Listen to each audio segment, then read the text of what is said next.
இன்று பஞ்சமி திதி. வாராகி அம்மனை வழிபட வேண்டிய நாள்.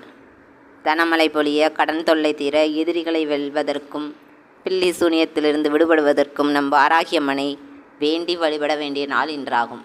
வாராகி அம்மனுக்கு பிடித்தமான மருதாணி இலைகளை ஒரு தாம்பலத்தில் பரப்பி அதற்கு மேல் தேங்காவை உடைத்து வைத்து அதற்கு மஞ்சள் குங்குமம் இட்டு நல்லெண்ணெய் ஊற்றி திரிபோட்டு தீபமேற்றி வைத்து அன்னையை வழிபட்டால் அவள் நமக்கு வேண்டிய வரங்கள் யாவையுமே தந்திடுவாள்.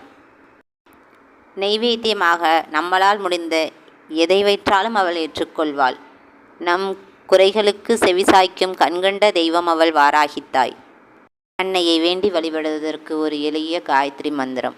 ஓம் ஷியாமளாய வித்மகே காளஹஸ்தாய தீமகி தன்னோ வாராகி பிரசோதயாதே. வாராகி அம்மனை உங்களுக்கு பிடிக்குமா? கமெண்டில் சொல்லுங்கள் ஃப்ரெண்ட்ஸ். இந்த வீடியோ உங்களுக்கு பிடிச்சிருந்ததுன்னா லைக் பண்ணுங்கள், ஷேர் பண்ணுங்கள், சப்ஸ்கிரைப் பண்ணுங்கள். Bye bye from Sakthi Siva.